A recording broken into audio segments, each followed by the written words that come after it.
तो last class हम लोग न्यूक्लियोइड के बारे में पढ़े थे, जीनोमिक डीएनए, राइट? यही था ना, बोलना यस और नो में, जीनोमिक डीएनए है ना, कि सुपर कॉइलिंग कैसे होता है, ठीक है। पोलीमीन्स के बारे में पढ़े थे, ऑरी के बारे में पढ़े थे, यही पढ़े थे ना, ओके। तो अभी जो नेक्स्ट पार्ट हम पढ़ेंगे will talk about plasmids and then inclusion bodies, bacteria वहीं पे खत्म, उसके बाद हम नेक्स्ट यूकैरियोटिक सेल में चलेंगे, ओके। तो लिखो नेक्स्ट हेडिंग जो दोगे आप, I guess it will be third, जो साइटोप्लाज्म में थर्ड स्ट्रक्चर है ना, उसके बारे में बात करेंगे।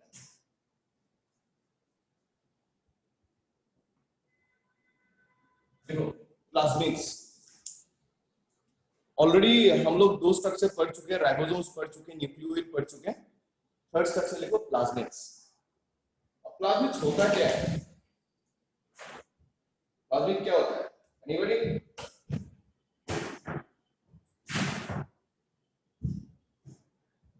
Any clue? Yes, extranuclear DNA, isn't it so? Extranuclear DNA है, ठीक है, मतलब जो बैक्टीरिया में न्यूक्लियोइड होता है ना, वो तो होता ही है, apart from nucleoid additional DNA molecules होते हैं, ठीक है। तो देखते हैं क्या है, तो लिखो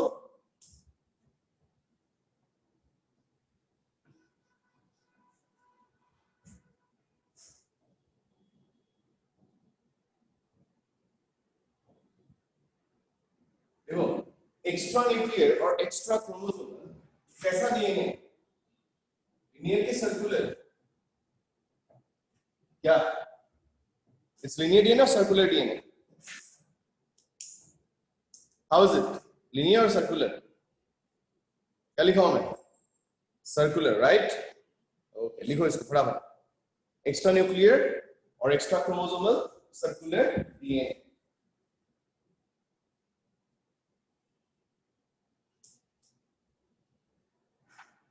हो गया,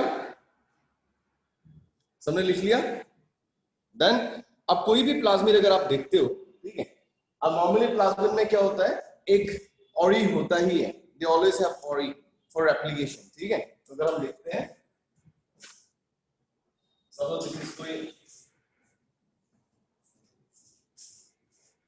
सपोज कोई प्लाज्मिड डीएनए, प्लाज्मिड डीएनए, ठीक है, इसमें एक जगह क्या होता है, ऑरी, ऑरी क्या था हमारा, ऑरी क्या था लास्ट क्लास बता था, ऑरी बताओ कोई, व्हाट इज ऑरी?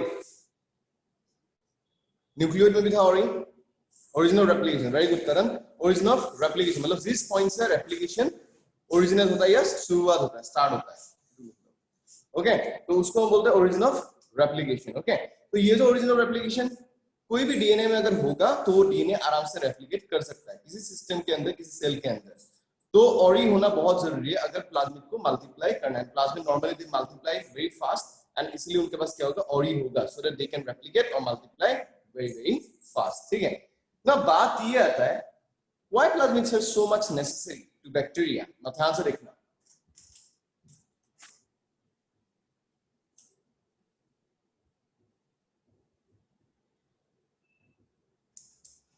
ये मैं लिखा हूं ना, जीन ए, जीन बी, तो प्लाज्मिड के अंदर कुछ ऐसे जीन्स होते हैं, कुछ ऐसे स्पेशल जीन्स होते हैं जिसके प्रेजेंस की वजह से, अगर वो प्लाज्मिड होगा तो वो जीन्स भी होंगे, उनके वजह से उस पर्टिकुलर बैक्टीरिया को, जिसके पास वो प्लाज्मिड है, उस पर्टिकुलर बैक्टीरिया को कुछ स्पेशल प्रॉपर्टीज मिलते हैं। बात समझ में आ रहा है? They achieve some special properties, they have some special properties, जैसे कि एकदम सिंपल मेटाफोरिक मैंने मैं बोला, ठीक है, जैसे कि हम लोग नॉर्मल ह्यूमंस है, right, we all are normal humans, पर हमें सुपर ह्यूमंस होता है, मूवी में दिखा था ना, एक्समैन, स्पाइडरमैन, बैटमैन, ये सब कुछ, एक्समैन, ये सब दिखाता ही नहीं। तो बात क्या है कि हम तो नॉर्मल ह्यूमंस हैं, बट वो लोग क्या है, सुपर ह्यूमंस हैं। तो सिमिलरली जो नॉर्मल बैक्टीरिया, वो तो बैक्टीरिया होता ही है, सब लोग बैक्टीरिया है, but if a particular bacteria has got a particular plasmid inside it, उस प्लाज्मिड में जो जीन्स है उनकी वजह से उस बैक्टीरिया में कुछ क्या आएगा, स्पेशल प्रॉपर्टीज आ जाएंगे। बातें क्लियर है सबको?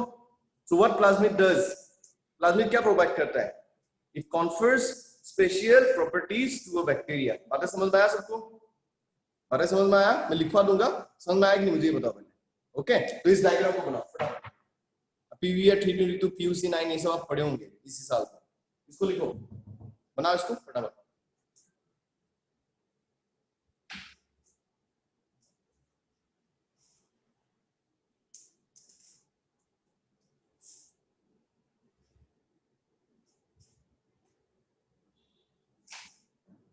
हो गया, सबने लिख लिया, बना ले डायग्राम। Okay done. तो अभी लिखो नीचे साइड में, साइड में लिख लो, लिखो। कोई कुछ पूछ रहा है, देख लेते हैं।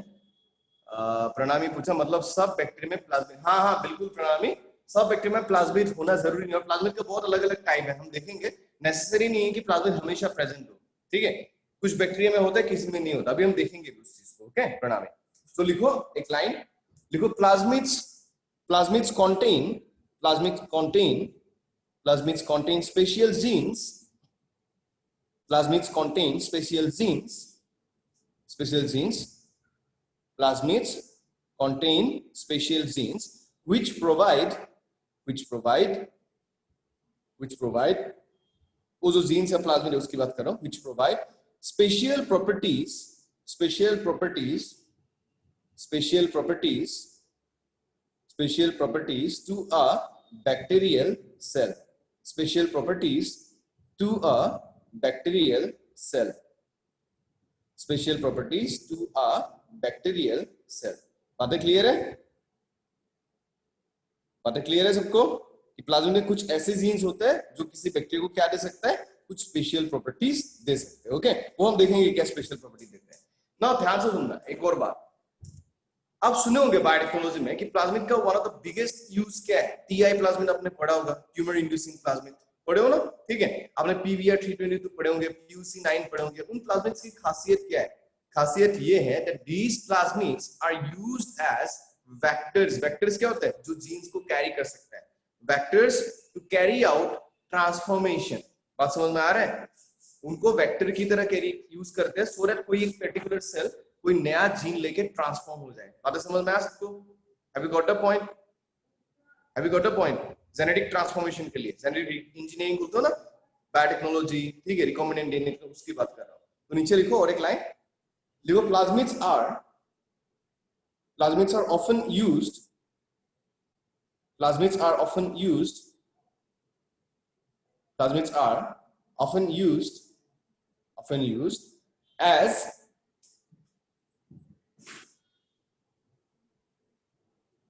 किसकी तरह? vectors, isn't it so? DNA carriers मतलब gene carriers।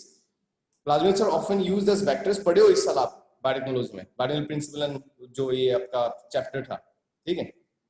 Plasmids are often used as vectors for genetic engineering, for genetic engineering or in recombinant DNA technology। पढ़े हो ना सब लोग recombinant DNA technology? पढ़े हो कि नहीं? ये पढ़ोगे बायोटेक चैप्टर में आगे जूलॉजी में, ठीक है।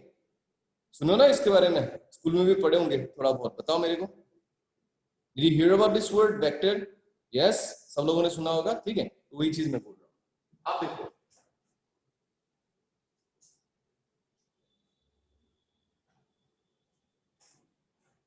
मेनी टाइम्स, बहुत टाइम है, प्लाज्मिड्स के पास कुछ ऐसे यूनिक जीन्स होते हैं जिनको हम यूज करते हैं किसी पर्टिकुलर रिकॉम्बिनेंट स्ट्रेन, कोई मतलब रिकॉम्बिनेशन हुआ है कि नहीं उसको जानने के लिए स्क्रीनिंग प्रोसेस में हम यूज करते हैं। हम उनको बोलते हैं selectable marker genes. Heard about it? तो टेट्रासाइक्लिन रेजिस्टेंस, एम्पिसिलिन रेजिस्टेंस आप पढ़े थे ना, तो हम सिलेक्टेबल मार्कर जीन की तरह उनको यूज करते हैं, ठीक है। बताओ नीचे लिखो और एक लाइन लिखो, many genes in plasmids, many genes in plasmids, for example उसका बेसिक एग्जांपल क्या है?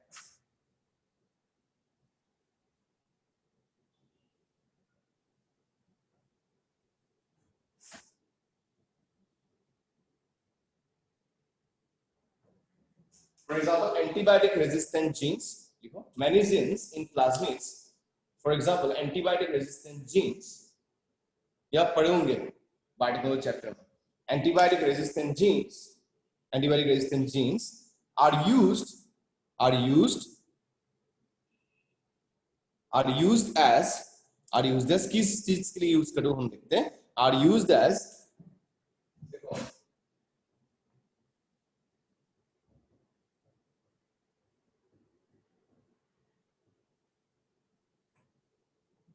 सिलेक्टेबल मार्कर, मेकर नहीं है, मार्कर, ठीक है, selectable marker genes selectable marker genes are used as selectable marker genes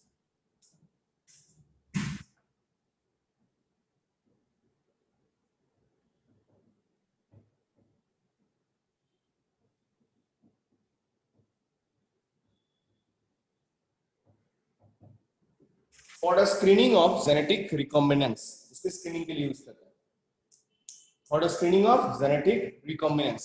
आपने replica plating method, blue white colony selection पढ़े होंगे आपने TBA 320 PUC 9 में पढ़े होगी नहीं ये सब? Replica plating method, blue white colony selection सुने हो इसके बारे में? Anybody heard about it? अगर नहीं सुना तो सुनोगे इस साल को, ठीक है? बायोटेक्नोलॉजी में you'll get to know about that. तो ये जो स्क्रीनिंग प्रोसेस ना उसमें यूज करते हैं हम प्लाज्मिड्स को. अब स्क्रीनिंग का मतलब रिकॉम्बिनेंट जेनेटिक रिकॉम्बिनेंस का मतलब क्या होता है? देखो जैसे अभी प्रणामी ने पूछा था कि सर सब बैक्टीरिया में प्लाज्मिड इसका मतलब नहीं होता है. हाँ ये बात सच है. तो जैसे आप प्लाज्मिड के अंदर अपना जीन डाल दिए, ठीक है, और उस प्लाज्मिड को आपने किसी बैक्टीरियल सॉल्यूशन के साथ मिक्स कर दिया. अब जरूरी नहीं कि सारे के सारे बैक्टीरिया उस प्लाज्मिड को ले लेगा. कुछ बैक्टीरिया लेगा, कुछ बैक्टीरिया नहीं लेगा. आप कैसे पता लगाओगे कि किस बैक्टीरिया के अंदर आपका जीन या आपका प्लाज्मिड है? क्योंकि आपका जीन तो प्लाज्मिड के अंदर ही है, मतलब उस बैक्टीरिया के अंदर प्लाज्मिड होगा तो मतलब उसका जीन भी है. तो आप कैसे पता लगाओगे? व्हाट यू डू, आप उन बैक्टीरिया को किसी एंटीबायोटिक मीडियम में ग्रो करोगे, ठीक है? जैसे कि आपके प्लाज्मिड के पास सपोज करो कोई एम्पिसिलिन रेजिस्टेंट जीन्स है, ठीक है?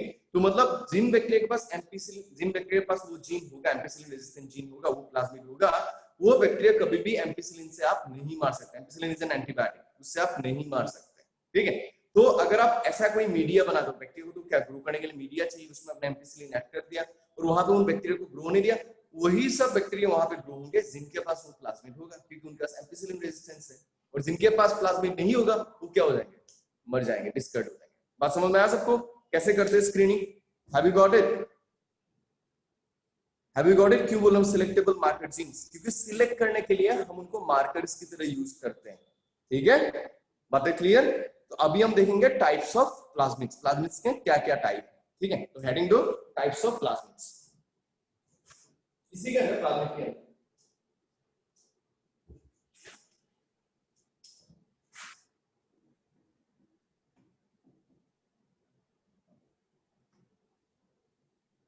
बहुत सारे टाइप है, एक एक करके बात करें. देखो टाइप्स ऑफ प्लाज्मिड्स. नंबर 1 लिखो. नंबर 1 एबीसीडी करके लिखते हैं. 1 3 वहां पे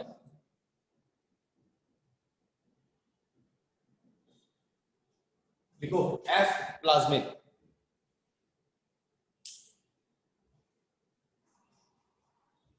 लिखा सबने? F plasmid. तो जो एफ प्लाज्मिड है उनके पास एक जीन होता है.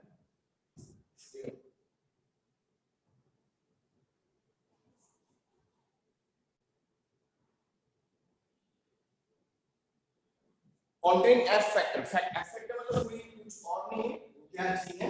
एक जीन है F factor. F factor मतलब क्या है? देखो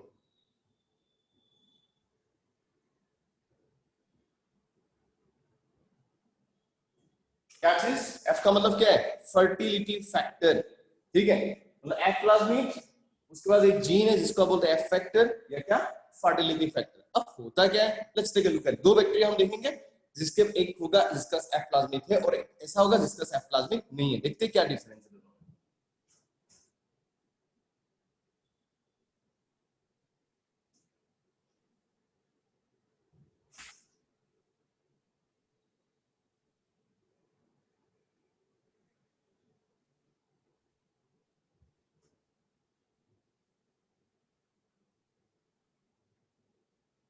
देखो दोनों बैक्टीरिया के पास न्यूक्लियोइड है, उसमें कोई डाउट नहीं. इसमें न्यूक्लियोइड है, उसमें न्यूक्लियोइड, जीनोमिक डीएनए है, बट एडिशनली क्या होता है? प्लाज्मिड भी होता है ना. अब देखो जो पहला वाला बैक्टीरिया है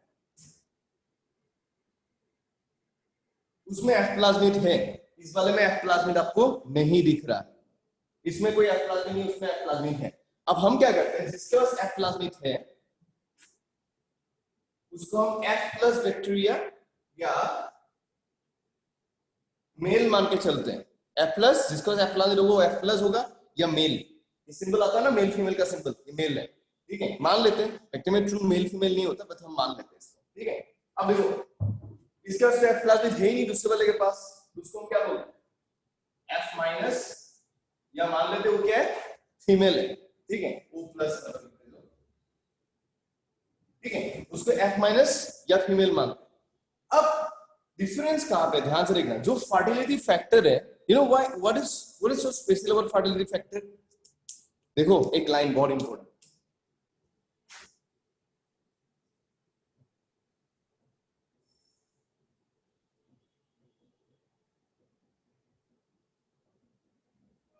पढ़े थे ना पिलियन फिमरी हम लोग, रिमेंबर पिलियन फिमरी। तो मैंने बोला था ना कि पिली is involve in the formation of conjugation tube during sexual conjugation.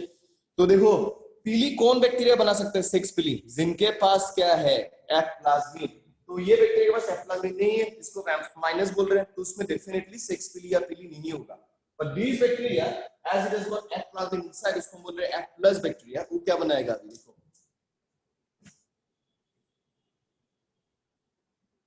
क्या बना रहा है,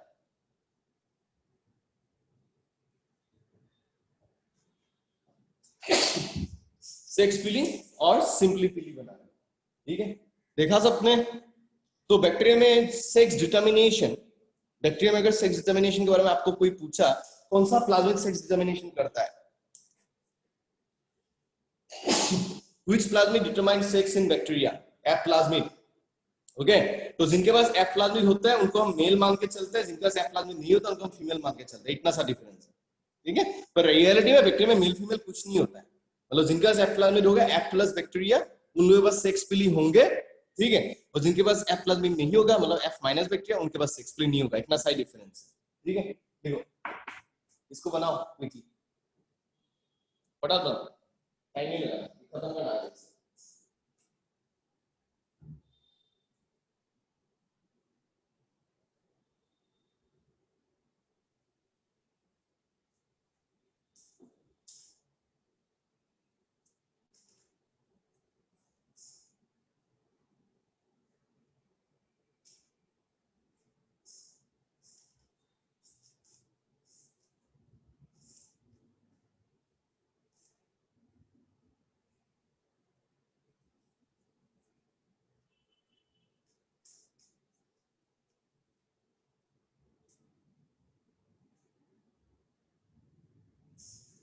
हो गया, इज इट डन? ओके, सबको समझ में आया? तो मुझे एक चीज बताओ, जिनके पास सेक्स पिली होगा, what they can form, what they can form, यहां लिख सकते हो,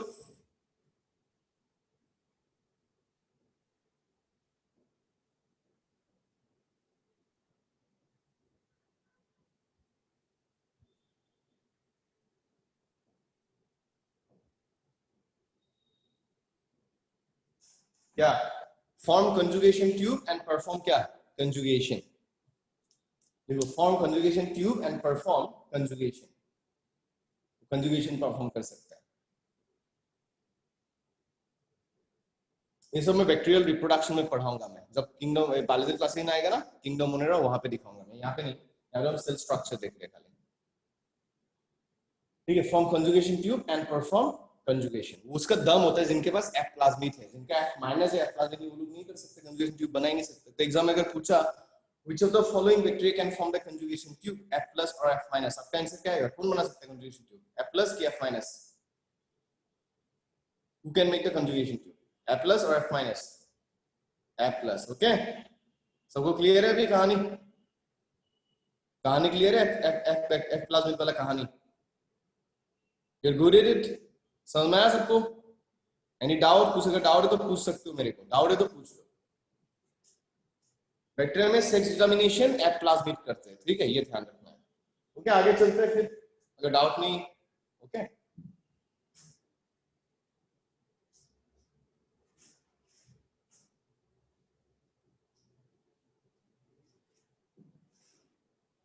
अब नेक्स्ट हम बात करें दूसरा एक प्लाज्मिड,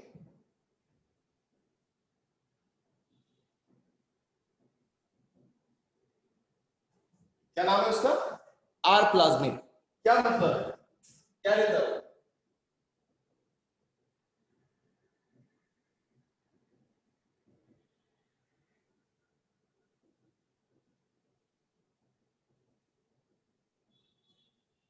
क्या, रेजिस्टेंस अगेंस्ट स्पेसिफिक एंटीबायोटिक्स। ठीक है, स्पेसिफिक एंटीबायोटिक्स के अगेंस्ट रेजिस्टेंस देता है। फॉर एग्जांपल अगर मैं दिखाऊं,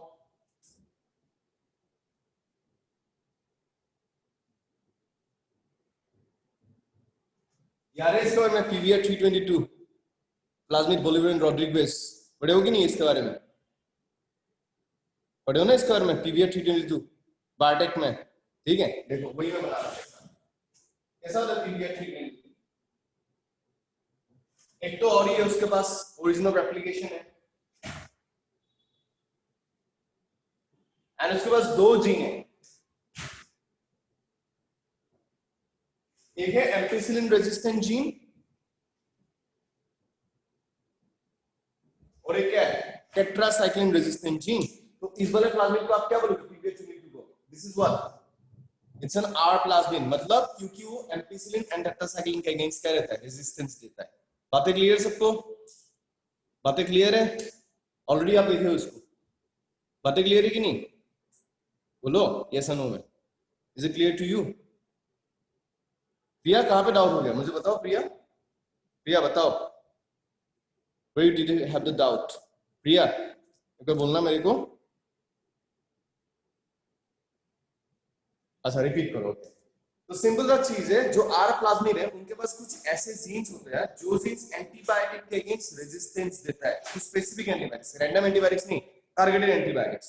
जैसे इस केस में हम एग्जांपल देखते हैं पीवीआर 322।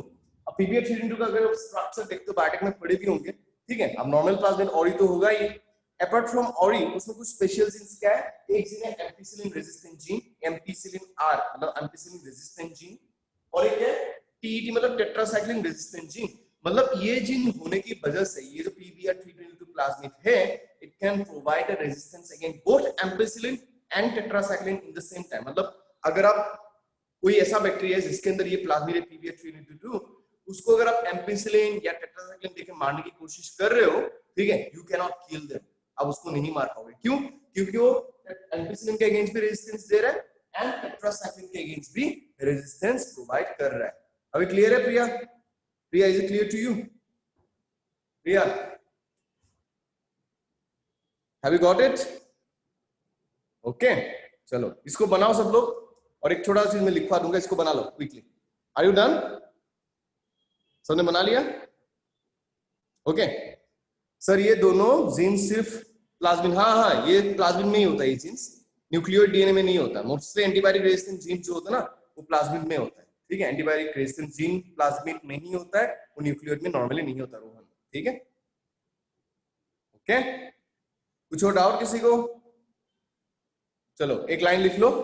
अब हम क्या करते हैं, इन जीन्स को किसकी तरह यूज करते हैं? Ampicillin resistant, tetracycline resistant, selectable marker gene, थोड़े पहले बोला था मैंने, बोला था ना, तो वहां नीचे लिख लो एक लाइन, ऐसा लिखो, these antibiotic resistant genes, these antibiotic resistant genes, these antibiotic resistant genes are used as, these antibiotic resistant genes, these antibiotic resistant genes are used as selectable marker genes, थोड़े पहले लिख लो, selectable marker genes, selectable marker genes in कहां पे? Genetic engineering, right? Selectable marker genes in genetic engineering.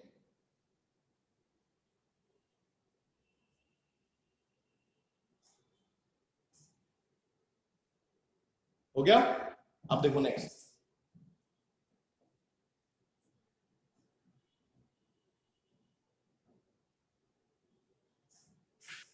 क्या नाम है? Call plasmid, ठीक है। ये कुछ बैक्टीरियल टॉक्सिन बनाता है कॉलिसिन नाम का, ठीक है, इसलिए उसका नाम है call plasmid.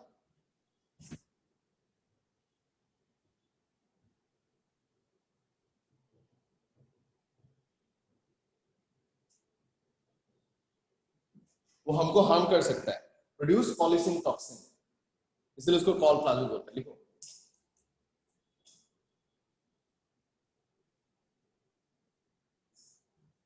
Produce colicin toxin. One of the best example of colicin toxin है आपका बैक्टीरियोसिन करके एक कंपाउंड है, वो कॉलिसिन का best example, produce colicin toxin. हो गया? All good? ओके अब देखो नेक्स्ट है,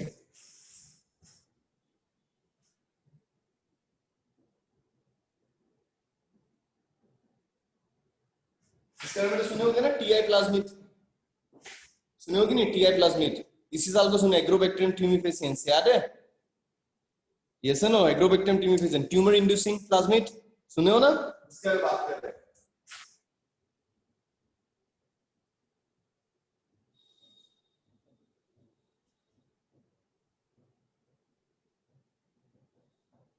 ये क्या चीज है? ट्यूमर इंड्यूसिंग प्लाज्मिड है। कहां मिलता है?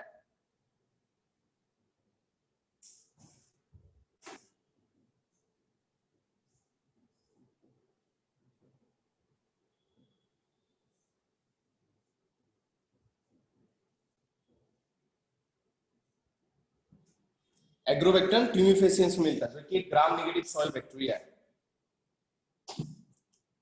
देखो TI plasmid tumour inducing plasmid है उसका मतलब, and it is found in what? Agrobacterium tumefaciens. पढ़े हो कि नहीं इसके बारे में? तो ये आप बायोटेक्नोलॉजी में, प्लांट बायोटेक्नोलॉजी पढ़ाएंगे ना सर, तब वहां पे पढ़ाएंगे, मैं नहीं पढ़ाऊंगा, वैसे आपको मेंशन करना था इसको, आप वहां पे देखोगे डिटेल्स में। हो गया? Are you done?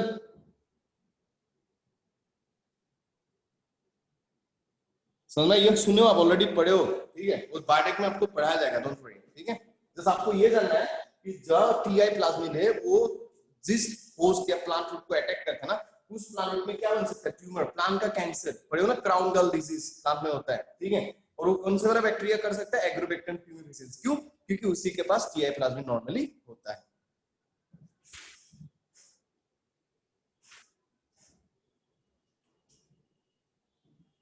अब देखो नेक्स्ट,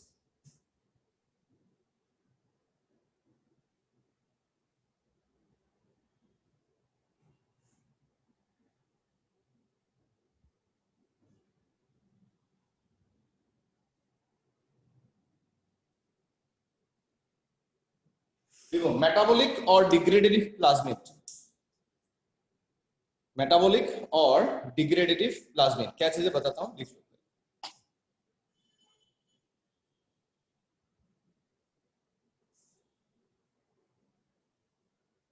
लिख लिया?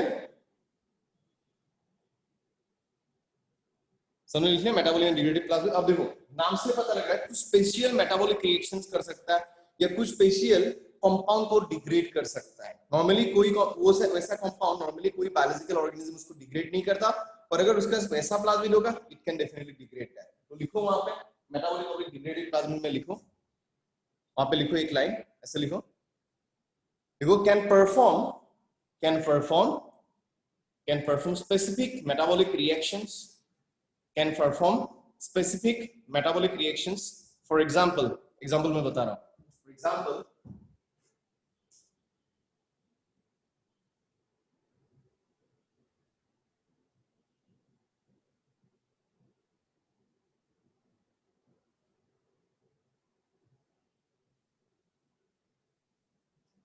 राइजोबियम के बारे में सुने हो ना, वो नाइट्रोजन फिक्स कर सकता है कि नहीं?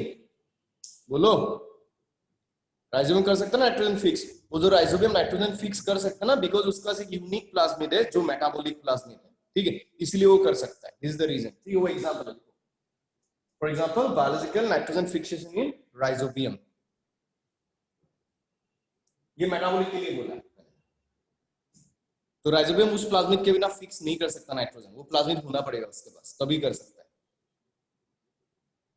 एंड लिखो, राइजोबियम लिखने के बाद and can degrade and can degrade and can degrade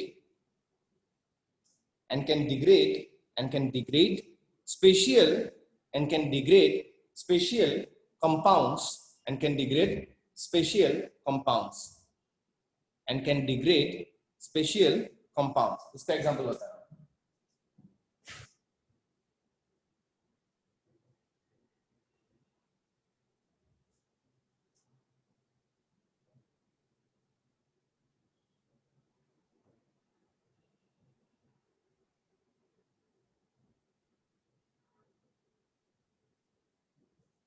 इसके बारे में सुनो, स्यूडोमोनास फुटिडा, एनीबॉडी?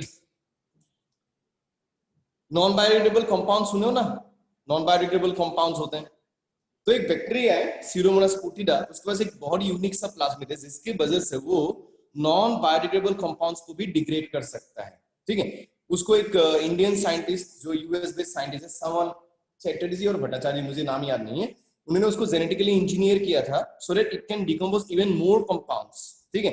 और सीडोमोनास पुटिडा को जो जेनेटिकली मॉडिफाइड सीडोमोनास पुटिडा था उसको नाम दे दिया गया था सुपरबग। आप सुने होंगे इसके बारे में, did you here about it?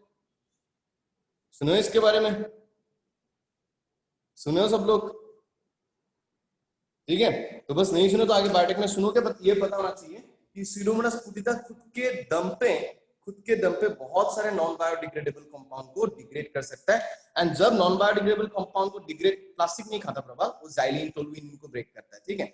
और नॉन बायोडिग्रेडेबल कंपाउंड्स को अगर ब्रेक करता है उस वाले एबिलिटी को हम बोलते हैं बायोरिमेडिएशन। आप नीचे लिख सकते हो बायोरिमेडिएशन का मतलब, लिख देता हूं।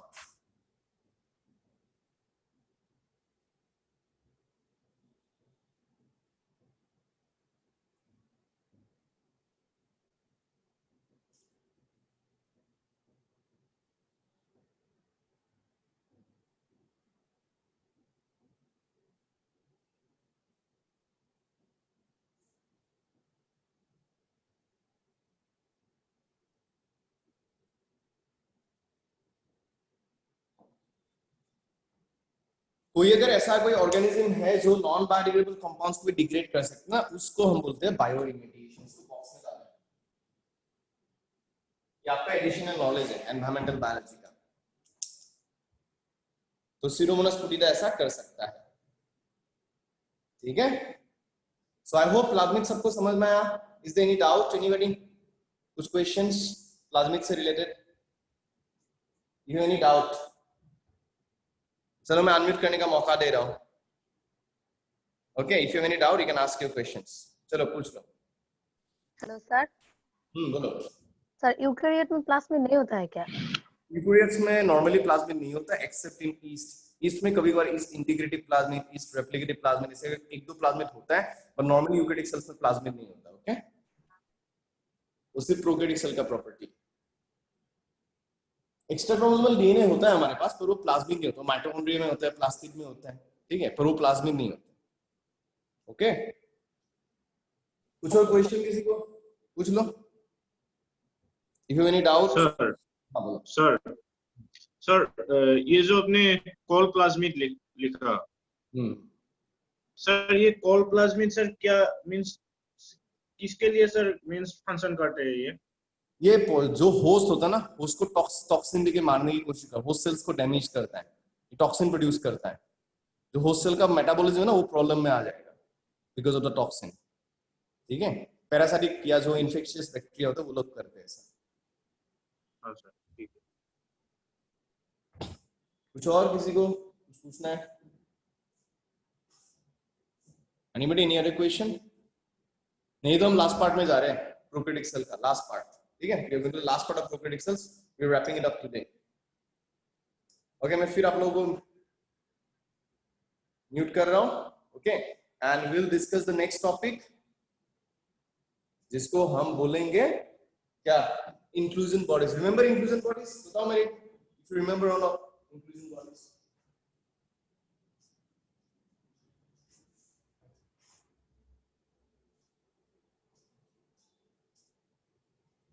Do you remember it? Inclusion bodies? याद है इंक्लूजन बॉडीज जो डायग्राम में बनाया था, याद है कि नहीं? ओके, अब उसी को हम पढ़ेंगे, ठीक है। This will be fourth structure जो हम पढ़ रहे हैं बैक्टीरियल साइटोप्लाज्म में।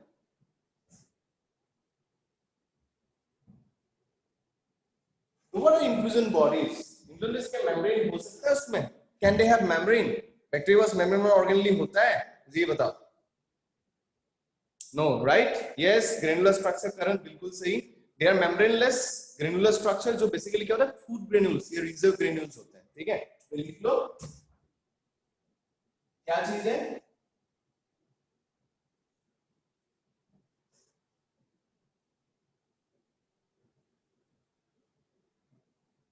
क्या चीज? मेम्ब्रेनलेस रिजर्व ग्रेन्यूल्स, बराबर लिखो, मेम्ब्रेनलेस रिजर्व ग्रेन्यूल्स। या रिजर्व डेपोजिट आप बोल सकते हो, ठीक है। अभी जो इंडिविजुअल बॉडीज होते हैं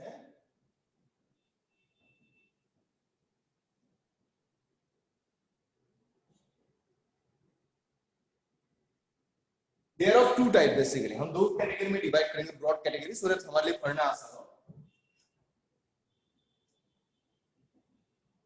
एक होगा ऑर्गेनिक इंक्लूजन बॉडी,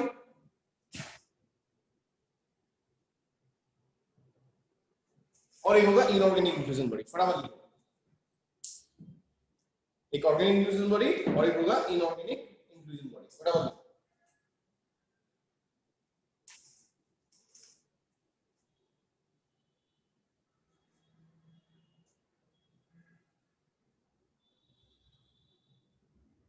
लिख लिया? तो पहला हेडिंग दो इनऑर्गेनिक इंक्लूजन बॉडीज, पहले हम उसको देखते हैं।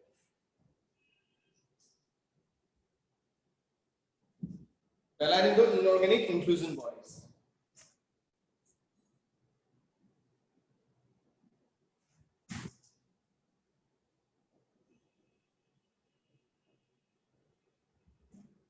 उसमें क्या क्या है देखते हैं, ठीक है। जो सबसे कॉमन है, सबसे ज्यादा मतलब होता ही है, कोई भी बैक्टीरिया में होता है, उसको हम देखते हैं पहले।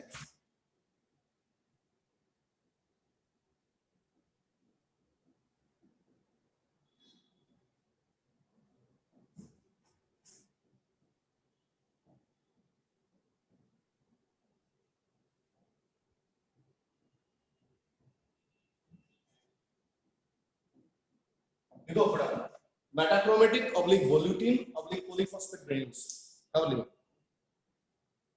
जल्दी।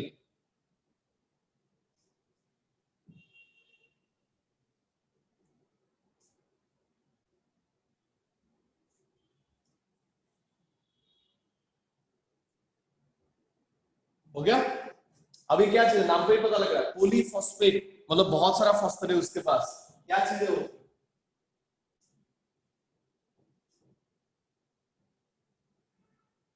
किस चीज का रिजर्व है वो? फॉस्फेट आयन का। बात समझ में आ रहा है? They are reserves of phosphate ions, मतलब बहुत सारा फॉस्फेट आयन स्टोर करके रखते हैं, उनको हम बोलते हैं पॉलीफॉस्फेट ग्रेन्यूल्स। वोल्यूटिन नाम ऐसे दिया हुआ है। मेटाक्रोमेटिक क्यों बोलते हैं? मेटा मतलब ज्यादा, क्रोमा मतलब कलर। जब आप स्टेनिंग करते हो ना बैक्टीरियल सेल का, they absorb lot of stain, इसलिए बोलते हैं मेटाक्रोमेटिक। वो भी मैं लिख देता हूं।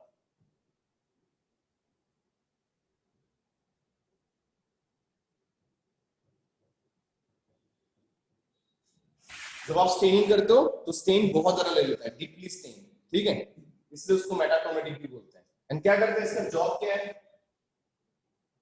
फॉस्फेट कहां कहां पे चाहिए? एटीपी में चाहिए, न्यूक्लिक एसिड में चाहिए, राइट, उनको बनाना है।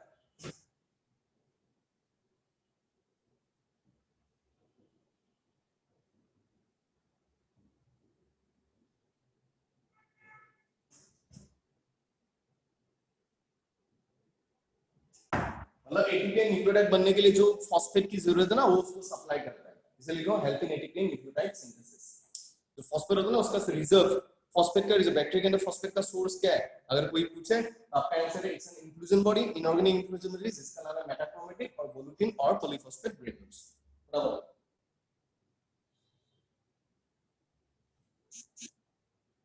Are we done? Are we done here? बहुत सिंपल चीज है, कॉम्प्लिकेटेड खुद से मत बनाना। It's a very simple thing, खुद से कॉम्प्लिकेटेड मत बनाना, ठीक है।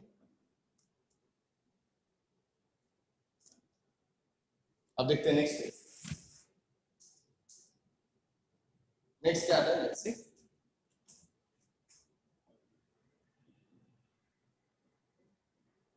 क्या लिखा हूं मैं? Sulphur granules. एस मतलब सल्फर, लिखो सल्फर ग्रेन्यूल्स। सल्फर ग्रेन्यूल्स क्या स्टोर करेगा? आपको पता लग गया होगा क्या रिजर्व होता है।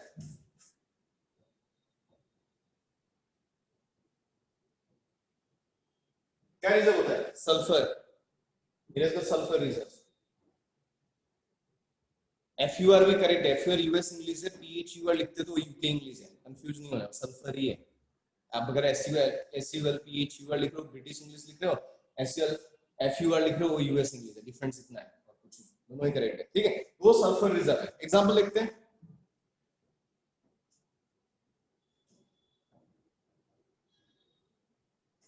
एक कीमोरोट्रोफिक बैक्टीरिया है, नाम है उसका बेजियोटोआ। वेजिएटोवा क्या करता है? देखो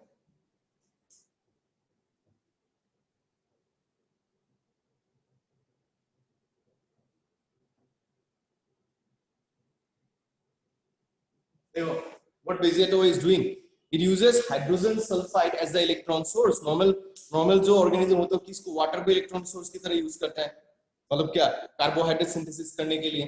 तो यहाँ पे वाटर को यूज नहीं करते इलेक्ट्रॉन सोर्स की तरह, रादर हाइड्रोजन सल्फाइड को यूज करते। बहुत पहले आया बैक्टीरिया इवोल्यूशन में, बहुत पहले आया था। तो हाइड्रोजन सल्फाइड यूज करे, इसलिए क्या, वो ऑक्सीजन प्रोड्यूस नहीं करे, वो सल्फर प्रोड्यूस करे। वो अपना सल्फर जो होता है उसको रिजर्व बना के सल्फर यूज करते हैं। ये एग्जांपल है बेंजीआटोवा, आ सकता है एग्जाम में मटेरियल है। जैसे कीमोसिंथेटिक ऑटोट्रॉप्स और कीमोऑटोट्रोपिक बैक्टीरिया लिख भी रहेगा।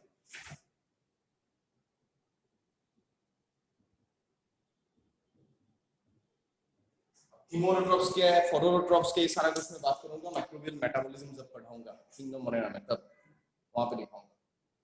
अभी जस्ट लिख लो। Are you done? Are you done? अब लास्ट टिक में बता रहा हूं।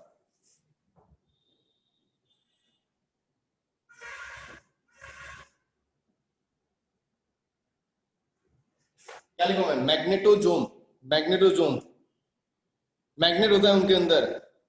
ये जो मैग्नेटाइट ओर होता है ना आयरन का, आयरन का ओर क्या होता है, हेमेटाइट, मैग्नेटाइट, ये सब होता है कि नहीं।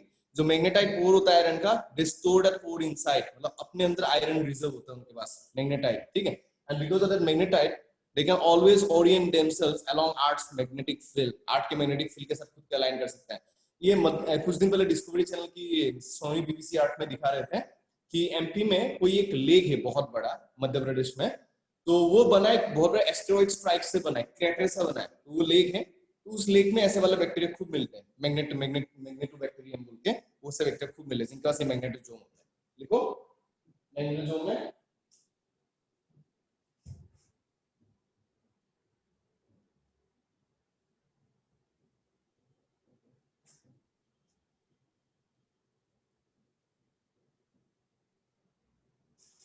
स्टोर्ड मैग्नेटाइट ओर, ओर समझ में आता है ना, आयरन का सोर्स, ठीक है। कोई भी मेटल का सोर्स को क्या ओर बोलते हैं ना, मैग्नेटाइट, बॉक्साइट, हेमेटाइट, ये सब पढ़े होंगे आप लोग, ठीक है। स्टोर्ड मैग्नेटाइट ओर Fe3O4 उसके पास रहता है। एग्जांपल लिखना,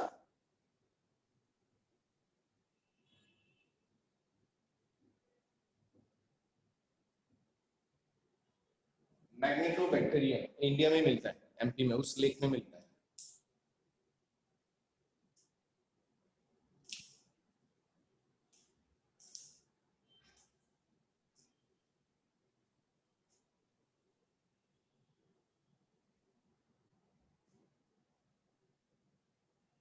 हो गया?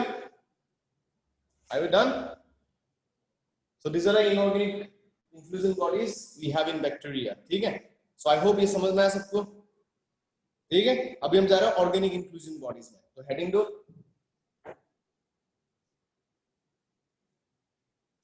ऑर्गेनिक काफी सारे हैं, बहुत सारे organic, law of organic inclusion bodies, बहुत सारे ऑर्गेनिक इंक्लूजन बॉडी, उसको हम देखेंगे।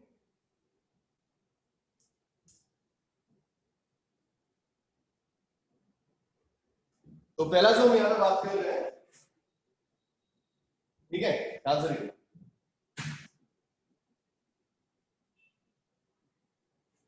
क्या नाम है उनका, अल्फा ग्रेन्यूल्स।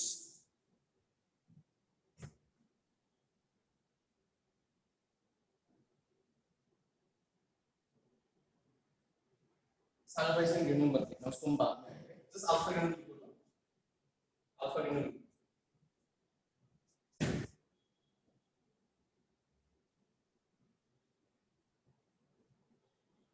क्या होता है उसके अंदर, ग्लाइकोजन, बैक्टीरिया ग्लाइकोजन स्टोर कर रहा है, रिजर्व ग्लाइकोजन।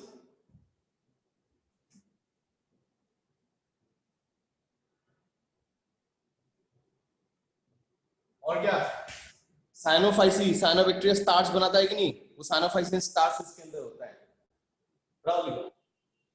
तो कार्बोहाइड्रेट रिजर्व है अल्फा ग्रेन्यूल्स, इसका मतलब।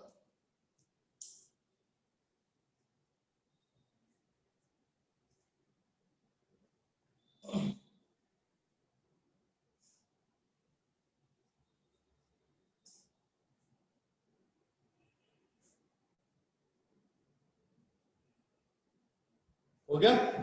Are you done? Are you done? इसका बेसिक एग्जांपल क्या है? कहां पे मिलेगा? साइनोबैक्टीरिया, ठीक है? साइनोबैक्टीरिया खुद से बनाता है। अच्छा, एक चीज आपको पता है कि even though we are calling it cyanophycin starch, normally हम क्या देखते हैं, जितने फोटोसिंथेटिक ऑर्गेनिज्म है दुनिया में, वो फोटोसिंथेसिस करने के बाद शुगर को स्टार्च में कन्वर्ट करके स्टोर करते हैं। पर यहाँ पे हम साइनोफाइसिन स्टार्च बोल तो रहे हैं, but it does not resemble starch, rather it resembles what? Glycogen. ये चीज हमेशा याद रखना।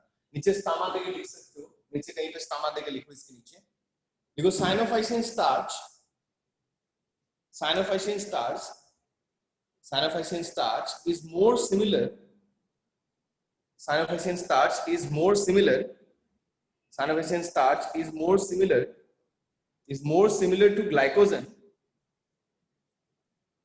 more similar to glycogen, more similar to glycogen than the starch itself। तो स्टार्च से ग्लाइकोजन से वो मिलता जुलता है। more similar to glycogen than the starch itself। Cyanophycin starch is more similar to glycogen than the starch itself। ये exam में आता है क्वेश्चन कि cyanophycin starch resembles which of the following molecule? You cannot go for starch, you have to go for glycogen। वो glycogen जैसा molecule है, but because वो photosynthetic organism है, एंड हम नॉर्मली मान के चलते हैं कि जितने फोटोसिंथेटिक ऑर्गेनिज्म है उनमें रिजर्व जो कार्बोहाइड्रेट वो स्टार्च होता है, इसलिए लोगों ने नाम दे दिया स्टार्च। पर technically it's less like starch and more like what? Glycogen. बात समझ में आया सबको? यस नो में बोलना। Have you got it? Okay, अब देखो next day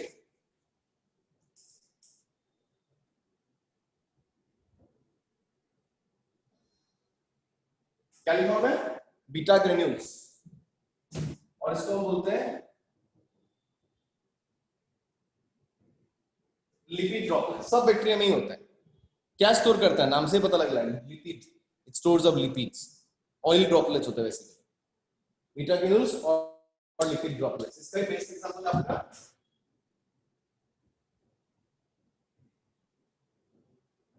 cyanobacteria, but normally सब बैक्टीरिया में ही मिलता है।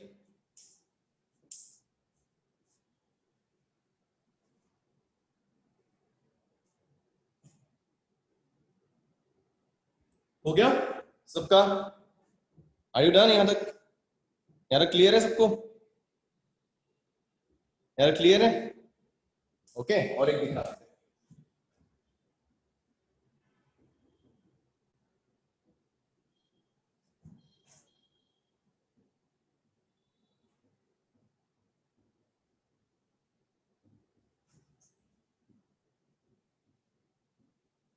देखो PHB और पॉलीहाइड्रोक्सी ब्यूटाइड ग्रेन्यूल्स, ये मिलता है आपको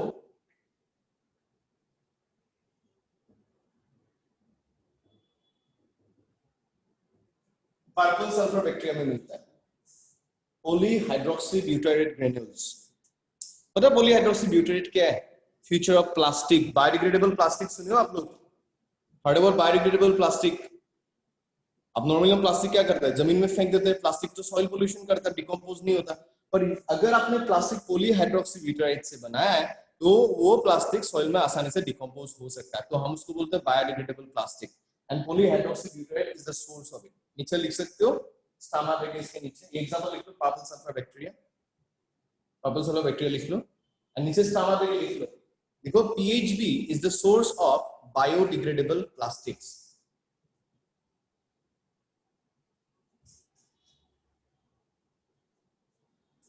PHB is the source of biodegradable plastics.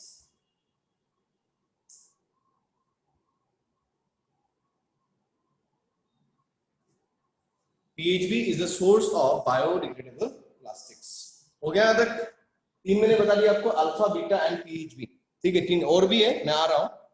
ठीक है, पर ये तीनों अभी फिलहाल के लिए आपको समझना है, अभी नए नए आऊंगा। अब एक चीज हमें जानना है, ये तीनों के तीनों ग्रेन्यूल्स में एक चीज कॉमन है। क्या कॉमन है? लेट्स से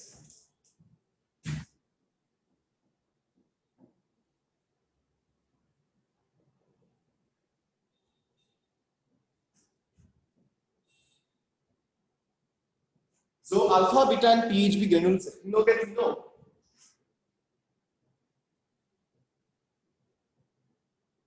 इसका रिजर्वर है, क्या स्टोर करता है अपने पास? कार्बन। अगर एग्जाम में पूछे which of the following are the carbon reservoirs inside prokaryotic cells, आपको तीनों ऑप्शन देखना है, अल्फा ग्रेन्यूल्स भी, बीटा ग्रेन्यूल्स भी, पॉलीहाइड्रोक्सीग्लूटाराइड ग्रेन्यूल्स भी। देखो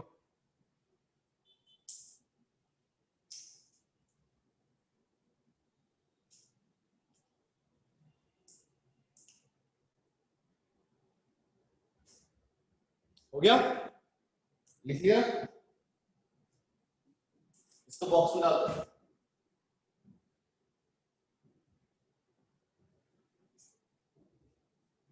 Put in the box। बाकी क्या क्या ग्रेन्यूल्स है देखते हैं। अभी फोर्थ वाला देखो, ऑर्गेनिक में ही हम तीन पढ़ चुके हैं, अल्फा बीटा एंड पीएचबी। अभी डी वाला देख रहे हैं, डी क्या है?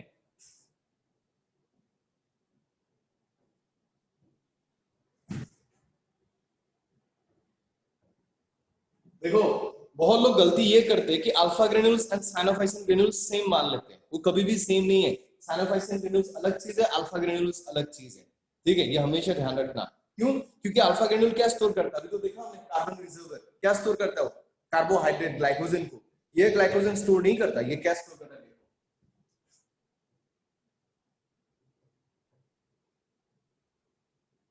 क्या स्टोर कर रहा है? कार्बोहाइड्रेट, ग्लाइकोजन की प्रोटीन। ये प्रोटीन स्टोर करता है, और प्रोटीन में ऐसा स्टोर करता है प्रोटीन जहां पे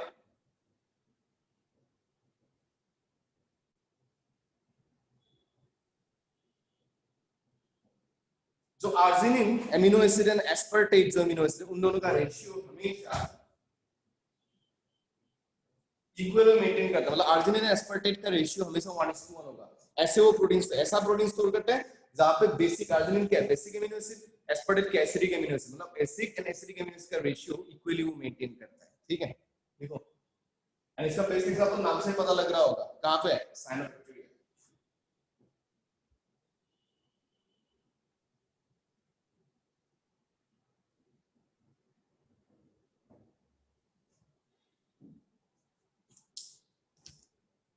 जल्दी लिखो।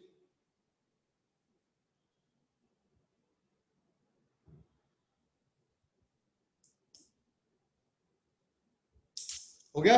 Are you done?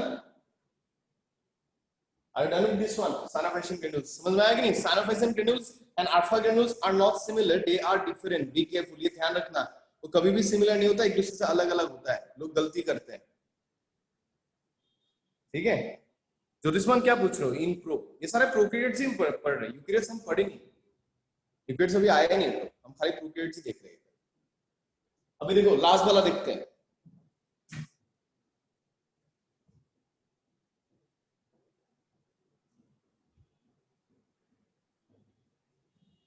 हम इसको पॉलीहेड्रल बॉडीज बोलते हैं, देखने में वो पॉलीहेड्रॉन जैसा, इसीलिए पॉलीहेड्रॉन पता है ना, अलग अलग मतलब क्या डिजाइन, मतलब स्क्वायर ऐसा रहता है,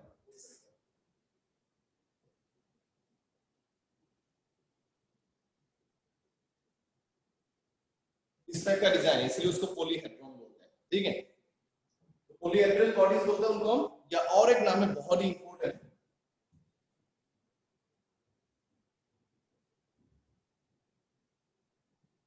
कार्बोक्सिलोम्स। बड़ा बोलेगा, पॉलीहेड्रल बॉडीज और कार्बोक्सिलोम्स, ठीक है। ये जो ग्रेन्यूल्स, ये दो एंजाइम स्टोर करते हैं, क्या क्या? देखो क्या क्या एंजाइम स्टोर करते हैं हमें जानना है। पहला एंजाइम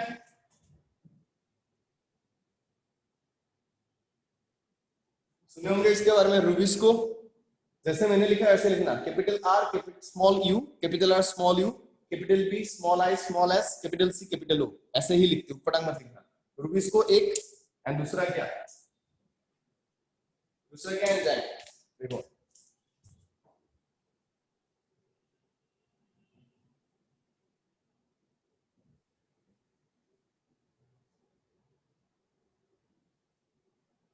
कार्बोनिक एनहाइड्रेस के बारे में सुना ना, जो कार्बन डाइऑक्साइड को बाइकार्बोनेट में कन्वर्ट कर सकता है, कार्बोनिक एसिड में, अपने ब्लड में भी होता है, आरबीसी में होता है, तो वही, ठीक है। तो रूबिस्को भी है, कार्बोनिक एनहाइड्रेस भी है, और ये दोनों के दोनों एंजाइम एक चीज में इन्वॉल्व है, क्या देखते हैं पोलीहेड्रल बॉडीज क्या करता है।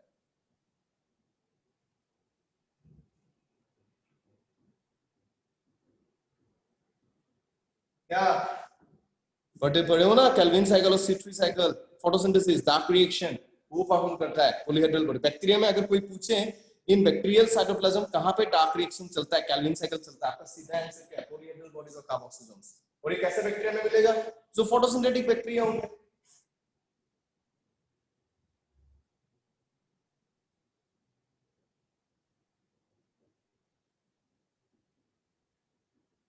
एंड बेस एग्जांपल क्या है फोटोसिंथेटिक बैक्टीरिया का, साइनोबैक्टीरिया।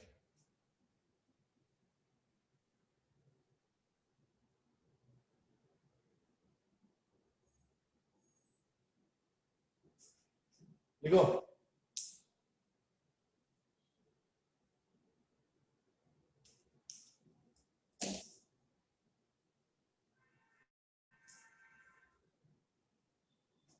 अभी मैं अनम्यूट करने का मौका दे रहा हूं आपको, कुछ अगर पूछना है तो पूछ सकते हैं। You can unmute yourself if you want to ask something. पूछ लो, कुछ पूछना है तो। You want to ask something? Hello sir. हाँ बोलो। सर पॉलीहेड्रल बॉडीज और एक बार सर समझा दीजिए। पोलीहेड्रल बॉडीज देखने में पॉलीहेड्रॉन जैसा है, उसको गोली मारो। मेन चीज क्या है, उसका तो दूसरा नाम है वो इंपॉर्टेंट है, कार्बोक्सिल्स। ठीक है, तो कार्बोक्सिल्स क्यों बोलते हो, कार्बोक्साइलेशन, कार्बन डाइऑक्साइड फिक्सेशन कर सकता है। कार्बोक्साइलेशन मतलब क्या, C3 और केल्विन साइकिल। ठीक है, मैं इसमें लिख भी देता हूं।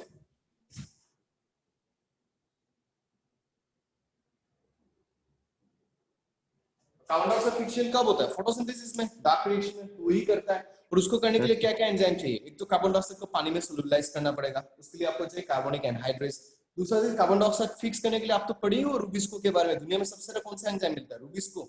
सबसे मोस्ट अबंडेंट प्रोटीन और एंजाइम रुबिस्को ही है आंसर। तो रुबिस्को होता है, कार्बोनिक एनहाइड्रेस होता है, और इसके वजह से वो क्या कर सकता है, कार्बन डाइऑक्साइड फिक्स कर सकता है, जिसको आप केल्विन साइकिल बोलते हो, C3 साइकिल बोल सकते हो, फोटोसिंथेसिस का डार्क रिएक्शन बोल सकते हो। एग्जांपल क्या होगा, जितने फोटोसिंथेटिक बैक्टीरिया है, बेसिक एग्जांपल क्या है, साइनोबैक्टीरिया। ठीक है। हाँ सर। हाँ सर। सर बोलो। सर ये जो साइनोफाइसिन ग्रेन्यूल्स है ये प्रोटीन स्टोरेज करते हैं sir. Protein sir arginine and aspartate ये दोनों ही प्रोटीन वो सर मीन ना ना, ऐसे अर्जिनाइन एस्पार्टेट अमीनो एसिड्स है। प्रोटीन सा मेरा वो 20 स्टैंडर्ड अमीनो एसिड, उनमें से 2 अमीनो एसिड क्या है आपका, अर्जिनाइन और एस्पार्टेट। तो अर्जिनाइन क्या है, बेसिक अमीनो एसिड है, एस्पार्टेट तुम्हारा एसिडिक अमीनो एसिड है। तो एसिड एंड बेस का जो रेशियो है ना, वो इक्वल मेंटेन करता है, बाकी कुछ नहीं। ठीक है, और भी अमीनो एसिड है, एलानाइन होंगे, आइसोल्यूसिन होंगे, बहुत सारे अमीनो एसिड्स होंगे। प्रोटीन है ना वो, अमीनो एसिड थोड़ा है। Yes sir. और हेलो कुछ। सर। हाँ बोलो। सर एक बार कार्बनिक एनहाइड्रेस समझा दीजिए। Carbonic anhydrase, carbonic anhydrase yes sir. बताता हूँ, आप पढ़े होंगे इसके बारे में, ब्लड में पढ़े हो कि नहीं, कार्बन डाइऑक्साइड ट्रांसपोर्ट ब्लड में 11th में पढ़े थे ना, ब्लड कैसे कार्बन डाइऑक्साइड कैरी करता है, वहां पे भी होता है। बेसिकली क्या करता है, कार्बन डाइऑक्साइड को आकर रिएक्ट कर सकता है कार्बोनिक एनहाइड्रेस। ये सब पता था नहीं, आपने पूछा इसलिए बता।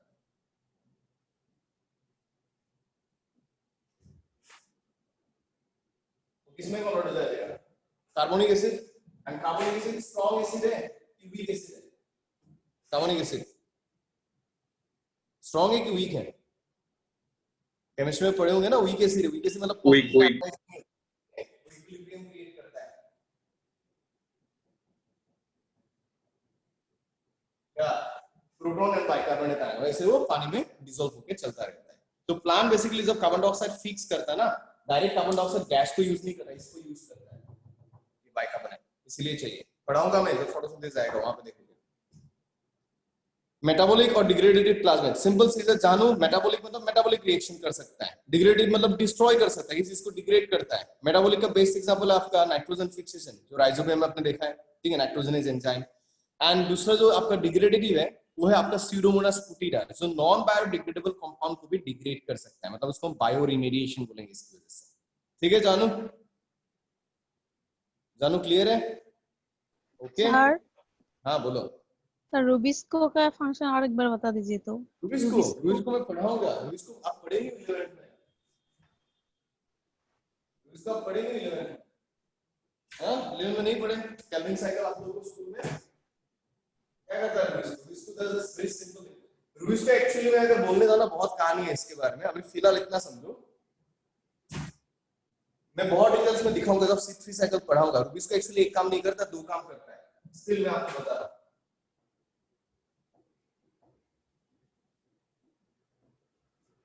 एक शुगर है राइबोलोज बाइफॉस्फेट, कीटोनिक शुगर। राइबोलोज क्या है? कीटोन है, ठीक है, कीटोनिक शुगर। राइबोज होता तो एल्डिहाइड ही होता है, ये राइबोलोज क्या है? कीटोनिक शुगर है।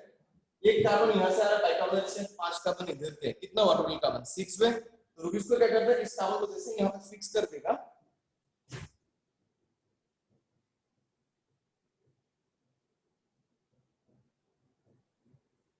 दो मॉलिक्यूल क्या मिलता है? 3 फॉस्फोग्लिसरेट। एक फॉस्फोग्लिसरेट में 3 कार्बन होता है, दो में कितना होगा? 2 into 3 कितना?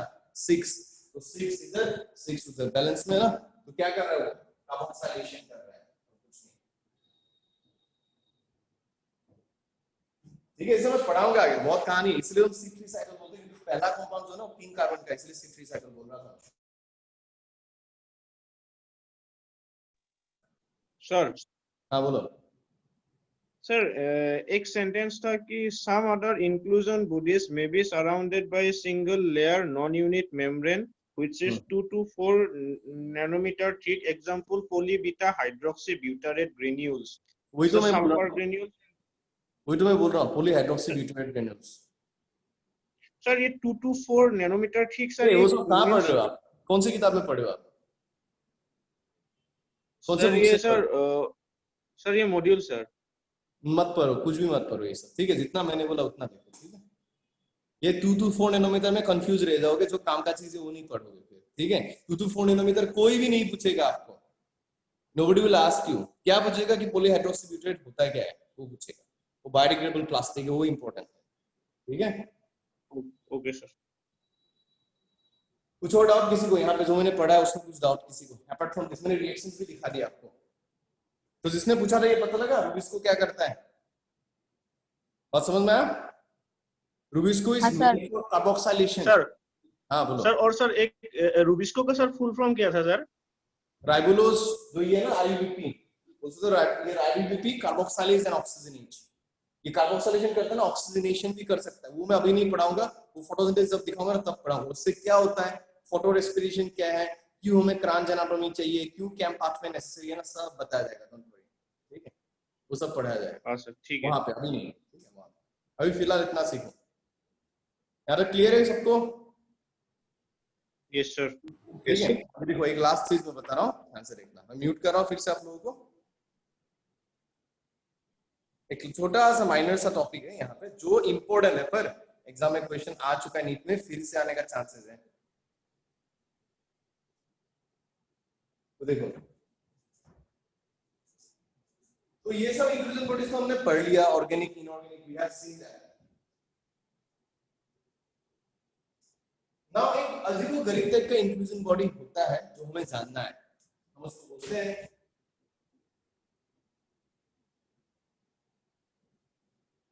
Gas vacuole. सुने हो आप लोग गैस वैक्यूल के बारे में? तो गैस वैक्यूल क्या है? कुछ नहीं, जस्ट एन एयर बबल। मतलब बैक्टीरियल सेल के अंदर एक एयर बबल, एयर बबल अगर होगा तो उससे बैक्टीरिया क्या होगा, उसको लाइट होगा कि नहीं, वेट में बुयंसी मिलेगा कि नहीं, उसको फ्लोट कर सकता है कि नहीं वाटर में? मुझे ये बताओ, अगर किसी चीज के अंदर हम हवा भर दे, will it float on water और नॉट? यस, तो वही चीज है। तो एयर बबल होने से ये किसमें हेल्प करता है? Gas vacuole.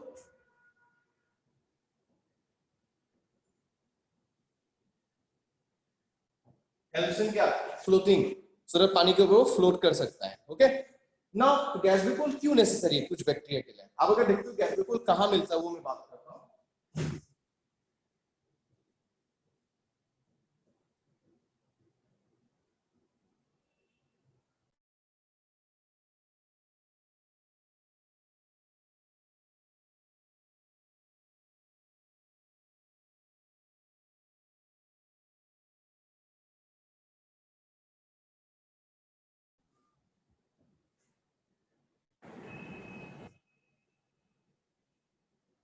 आवाज आ रहा है मेरा?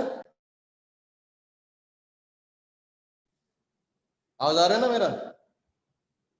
ठीक है, अब देखो, जो ये गैस वैक्यूल्स है, they are found in photosynthetic bacteria. ठीक है, जैसे कि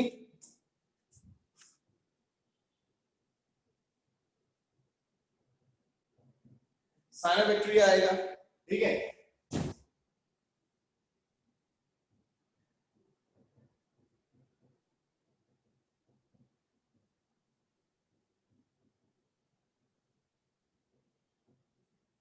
पर्पल सल्फर बैक्टीरिया आएगा, ग्रीन सल्फर बैक्टीरिया आएगा, बहुत अलग अलग किस्म का बैक्टीरिया है, ठीक है। वो फोटोसिंथेटिक बैक्टीरिया में मिलता है ना। आप एक बात हमेशा ध्यान देना यहाँ पे कि व्हाई इन फोटोसिंथेटिक बैक्टीरिया, क्यों? क्योंकि जो फोटोसिंथेटिक बैक्टीरिया है they have to be on the water surface, उनको वाटर सरफेस पे होना पड़ेगा। क्यों? क्योंकि लाइट पानी के बहुत नीचे तक पेनिट्रेट नहीं करता है। लाइट कहाँ पे ज्यादा मिलेगा? जब वो सरफेस में रहेगा। सो अगर उनको सरफेस में रहना है तो उनको फ्लोट करना पड़ेगा, और अगर उनको फ्लोट करना है उनके पास गैस वैक्यूल होना पड़ेगा। बात समझ में आया? क्यों होता है गैस वैक्यूल? अगर गैस वैक्यूल नहीं होता बैक्टीरिया सरफेस में नहीं होता, और सरफेस में अगर नहीं होता तो उसको एनफ सनलाइट नहीं मिलता। तो अगर उसको एनफ सनलाइट चाहिए because they are photosynthetic bacteria, तो उसको सरफेस में होना ही पड़ेगा। And who helps in this process? Gas vacuole. ठीक है, लिख लो इसको क्विकली। समझ में आया कि नहीं? मुझे बताओ, यस और no. Have you got it everyone? लिख लो quickly. We are done with prokaryotic sales.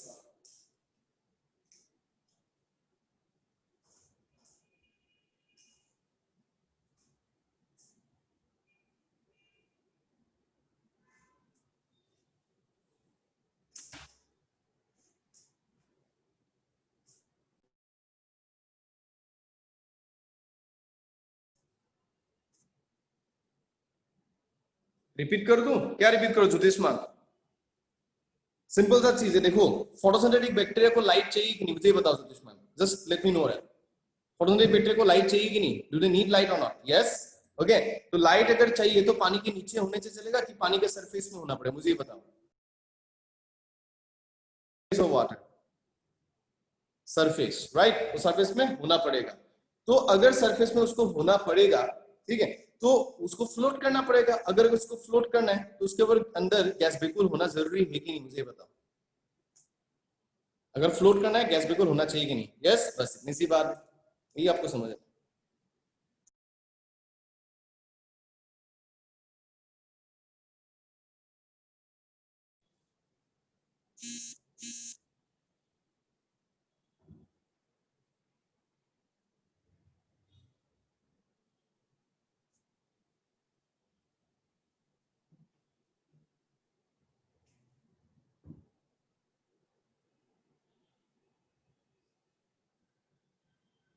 Are you done?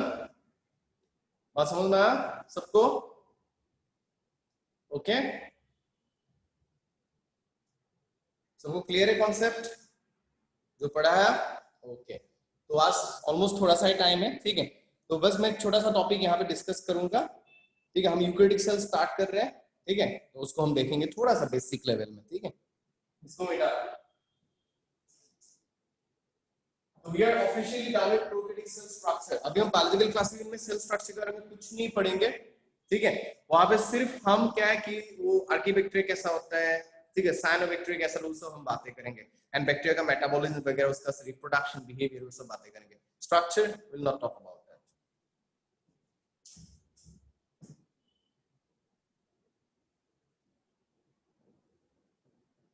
अब हेडिंग दो, नया चैप्टर ही समझो, यूकेरियोटिक सेल आपका structure.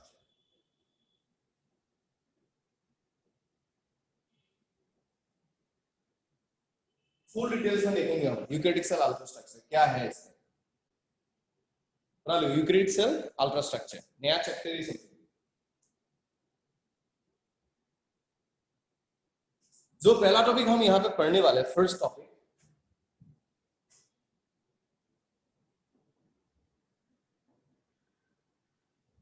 Cell wall. We are going to talk about cell wall.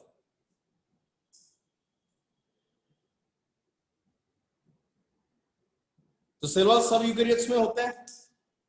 Do you find cell wall in every eukaryote or in certain eukaryotes? मुझे ये बताओ, सब eukaryotes में मिलता है सेल वॉल?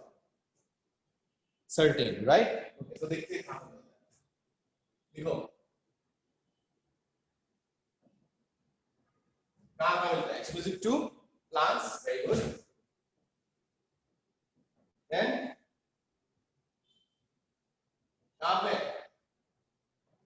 फंजाई में मिलेगा, एंड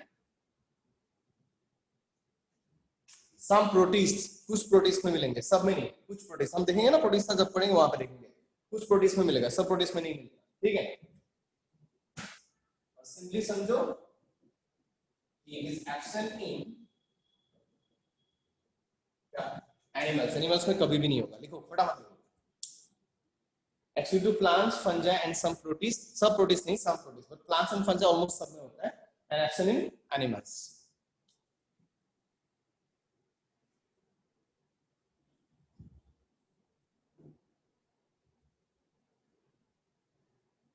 हो गया?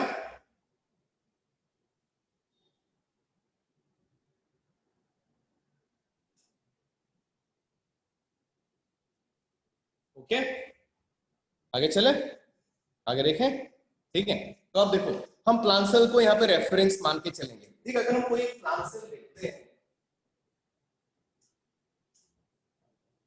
कोई भी अगर एक प्लांट सेल हम देखते हैं तो क्या देखते हैं? पहला चीज उसका सेल वॉल, दूसरा हम क्या देखते हैं उसका क्या प्रोटोप्लास्ट, जिसमें क्या होगा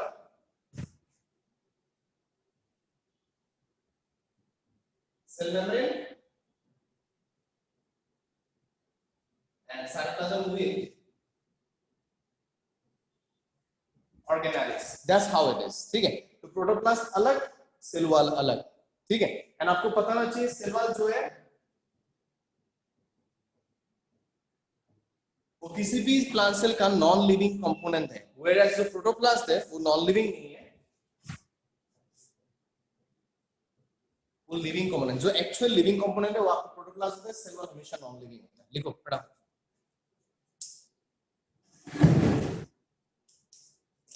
there's our task, there's our task about live recording, that's true, three, the first second series.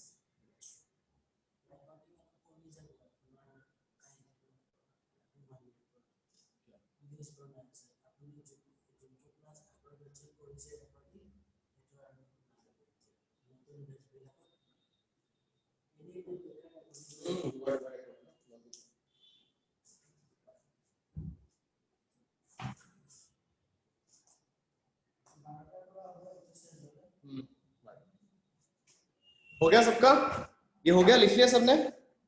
नहीं नहीं नहीं, ऑल ऑर्गेनिज्म मेम्ब्रेन बाउंड नहीं होता है, मेम्ब्रेन बाउंड एंड मेम्ब्रेनलेस दोनों ऑर्गेनली होगा करण, बोथ टाइप के, इसलिए मैंने ऑर्गेनलीज लिखा है, मैंने मेम्ब्रेन बाउंड मेम्ब्रेनलेस नहीं लिखा है, ओके।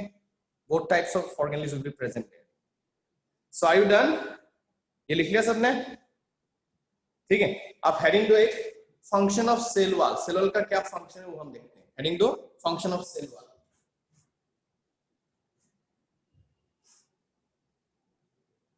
कुछ पॉइंट्स लिखने हैं, फटाफट लिखना है, ठीक है। Function of cell wall, first point देखो, क्या सेल वॉल क्या दे रहा है? सेल को एक साइज, एक पर्टिकुलर शेप दे रहा है कि नहीं, मुझे बताओ, बोलो। एक पर्टिकुलर साइज एंड शेप दे रहा है ना, ठीक है। तो वो लिखो, फर्स्ट पॉइंट लिखो, number 1 point, provides the cell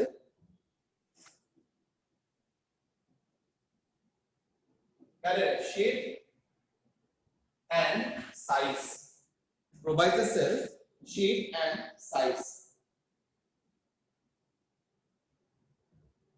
हो गया? अब देखो, अगर सेल बहुत ज्यादा पानी एब्जॉर्ब कर रहा है, एंडोस्मोसिस हो रहा है, सेल तो फूलता जाएगा, टर्जित होता जाएगा, ठीक है। अगर सेल वॉल ना हो, सेल अगर बहुत ज्यादा टर्जित हो जाए, फट भी तो सकता है।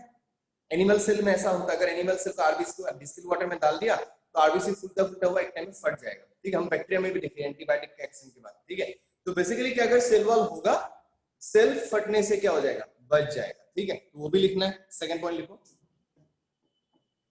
लिख दो, protects the cell,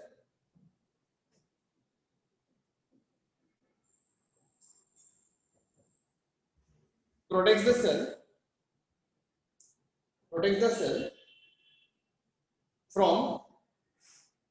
cell from the cell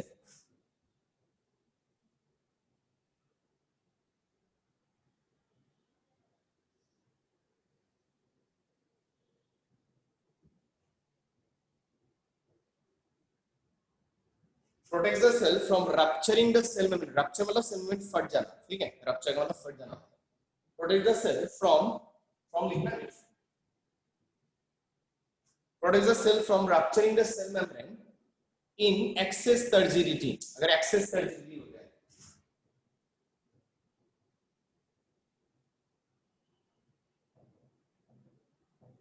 cell अगर बहुत एनिमल सेल में सेल वॉल नहीं होता तो एनिमल सेल आसानी से फट सकता है, प्लांट सेल फंगल सेल फटता नहीं है because they have cell wall.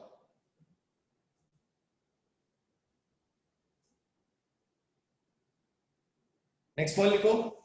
अब अगर आप सोच रहे हो कि सेल वॉल में कोई एंजाइम्स या प्रोटीन्स नहीं होता ट्रांसपोर्ट के लिए, गलत है, सेल वॉल में भी होता है बहुत सारे प्रोटीन्स, ठीक है। नेक्स्ट पॉइंट में लिखो, थर्ड पॉइंट लिखो, contains enzymes and proteins, contains enzymes and proteins for किस चीज के लिए, for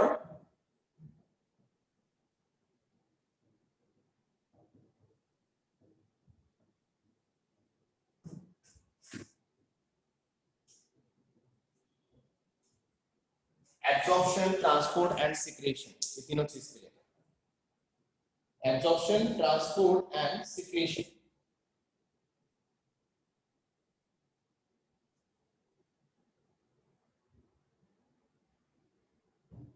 हो गया, absorption, transport and secretion. Now जो प्लांट टिश्यू आप बोलते हो जैसे स्क्लेरेन्काइमा, ट्रैकेइड्स, ठीक है, वेसल, जो आप ये वर्ड यूज करते हो वो किसकी वजह से है? सबका सेल वॉल का पैटर्न डिजाइन अलग अलग है, तो मतलब जो टिश्यू का डिजाइन है या टेक्सचर है, उसका बाहर का जो सरफेस कैसा दिखता है वो कौन डिटरमाइन करता है? सेल वाले तो डिटरमाइन करता है टिश्यू का टेक्सचर को। स्क्लेरेन्काइमा कैसा, डेट सा होगा, फाइबर जैसा, पेरेन्काइमा सॉफ्ट टिश्यू होंगे, पोलेन्काइमा थोड़ा सा फ्लेक्सिबल टाइप का टिश्यू होगा। ये जो चीज मेंटेन कर रहा है कौन मेंटेन कर रहा है? सेल वाले तो मेंटेन कर रहे हैं। तो सेल वॉल क्या देता है? टिश्यू का टेक्सचर भी प्रोवाइड कर रहा है। तो लिखो नेक्स्ट पॉइंट, प्रोवाइड्स लिखना, प्रोवाइड्स लिखो, provides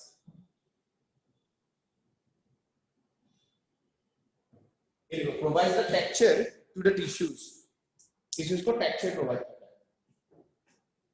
provides the texture to the tissues।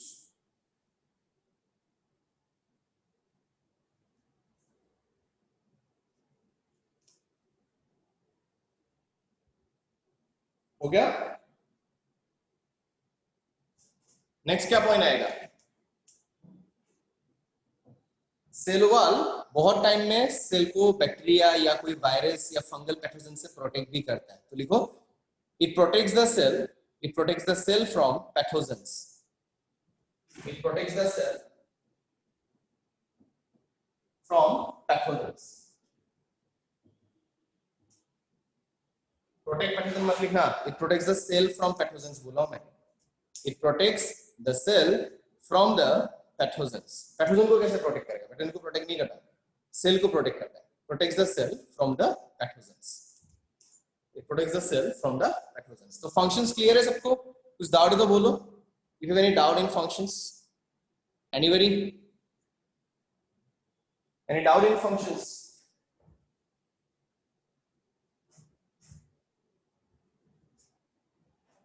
Fourth point कौन सा? हाँ, सेल टू सेल इंटरेक्शन भी करता है, वो भी लिख लो। इकबाल बिल्कुल सही बोल रहे हैं। और एक पॉइंट लिख लो सब लोग, नेक्स्ट पॉइंट और एक लिखो, helps in cell to cell interaction, उसमें भी हेल्प करता है, बिल्कुल सही Iqbal, helps in cell to cell interaction, वो हम देखेंगे आगे।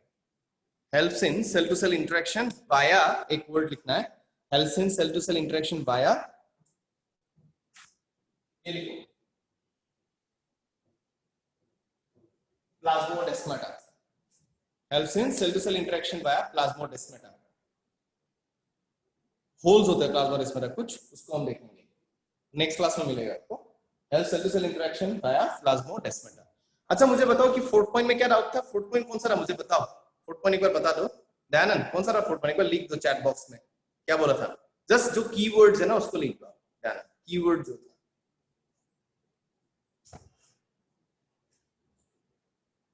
टेक्सचर, अच्छा टेक्सचर वाला, ओके टेक्सचर वाला, ओके बता रहा हूं। देखो जो प्लांट टिश्यू होता है ना उसका जो टेक्सचर, बाहर का सरफेस अपीयरेंस कैसा होगा? जैसे बार्क हम बोलते हैं, बार्क ऐसा है, क्यों? क्योंकि वहां पे सुबरीन है, सेल वॉल डिटरमाइन कर रहा है, सेल वॉल में सुबरीन है, सेल वॉल ही डिसाइड करेगा कि प्लांट का टिश्यू का टेक्सचर क्या है। पेरेन्काइमा सॉफ्ट होता है क्योंकि वहां का सेल वॉल सॉफ्ट है, कोलेनकाइमा फ्लेक्सिबल है, क्यों? क्योंकि सेल वॉल फ्लेक्सिबल है। ठीक है, स्क्लेरेंकाइमा वुडी है, रफ है, फाइबर जैसा, क्यों? क्योंकि सेल वॉल ही ऐसा है। तो सेल वॉल क्या डिटरमाइन कर रहा है कि टिश्यू का टेक्सचर कैसा है, उस चीज को डिटरमाइन कर रहा है। बातें clear? Is it clear to you? Is it clear to you?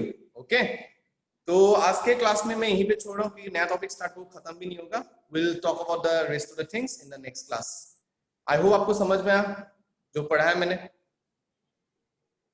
ठीक है, टर्जिडिटी मयूरी हम डिस्कस करें। टर्जिडिटी मतलब जब सेल फूल जाता है पानी से, उसको हम बोलते हैं टर्जिडिटी। जैसा आप बोलते हो ना पानी पी रहे, बहुत ज्यादा पानी पिया, बहुत ज्यादा खाना खा लिया, पेट पूरा फूल के ना एकदम खींच चुका, उसका बोलते हो टर्जिडिटी। सेल का भी ऐसा हो सकता है पानी भरने से। Okay, have you got it Mayuri? Okay, तो हम ये सब डिस्कस करेंगे, डोंट वरी, ट्रांसपोर्ट में हम बात करेंगे ये सब। ठीक है, ओके, चलो बाय बाय एवरीवन, मिलते हैं अगले क्लास में। Okay, bye bye.